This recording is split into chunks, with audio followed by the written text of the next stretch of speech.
Bonjour, alors là donc du coup il est un petit peu plus grand, ça fait déjà plus d'une semaine que Kiwi est à la maison. Donc il a commencé à perdre pas mal son pelage. Et puis là je vais vous montrer comment je lui donne à manger à la seringue maintenant, il mange bien à la seringue. Donc j'ai acheté du pâté pour canari.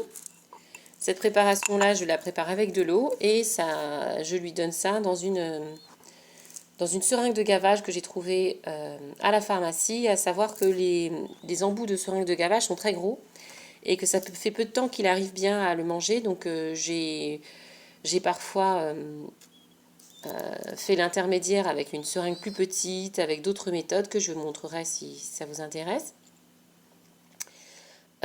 Pour essayer de lui donner à manger. Et puis là, je me suis aperçue qu'il mangeait très bien avec la seringue de gavage, qu'au contraire, il était bien rassasié grâce à ça. Donc là, il a le javeau bien gonflé parce que je viens de lui en donner un peu, mais apparemment, il a encore faim. Donc je vais vous montrer un petit peu la méthode. Alors là, je mets toujours ma main comme ça pour lui signifier qu'il va manger.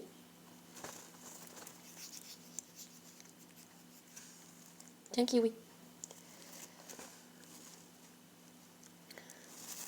Tiens, Kiwi.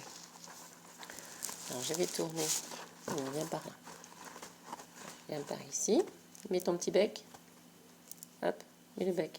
Ah, il a plus faim. Alors, bah si, voilà. Donc la seringue de gavage, c'est vrai que c'est assez pratique. Là, il n'a pas trop faim. Tout à l'heure, il mettait son bec et c'est vrai que c'est assez pratique, mais ça peut être un peu gros au niveau du bec. Voilà. Bon, bah voilà pour cette toute petite vidéo. Il n'a pas très faim. Je vous en ferai une quand il aura un petit peu plus faim.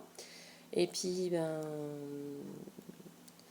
autrement, ce que j'ai acheté, donc c'est du pâté pour canari. Il y en a du fortifiant et du non fortifiant. Donc là, comme je ne savais pas trop lequel prendre, bah, j'ai pris les deux. Et puis bah, je lui donne soit alternativement, soit mélangé. Il mange de plus en plus. Donc pour m'assurer qu'il est bien mangé, je touche ici devant ce qu'on appelle le javot. Le javot, c'est... Bah, après, il ne faut pas qu'il soit dur non plus. Hein. Apparemment, il a plus faim quand le javot est un peu gonflé et mou. Donc pour respecter l'animal. Parce que j'ai vu des choses où on disait que le javot doit être bien dur. Donc là, c'est vraiment n'importe quoi. Enfin, quand on vient de manger, il ne me semble pas que notre ventre soit bien dur. Donc bah, lui c'est pareil, apparemment il a plus faim quand effectivement il a plus faim quand son javot est à la fois... Donc là il cherche à se cacher, parce que c'est des animaux qui cherchent à se cacher à cet âge-là, puisqu'ils ne savent pas voler.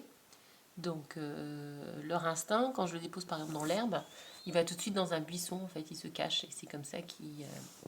là, il va falloir que je nettoie. C'est comme ça qu'il fait. Donc là, moi, je le mets toujours dans cette boîte avec un couvercle, un toit, en fait, qui permet à ce qu'il se sente sécurisé dans sa boîte et en hauteur. Voilà pour cette courte vidéo. Je vous dis à bientôt. Au revoir.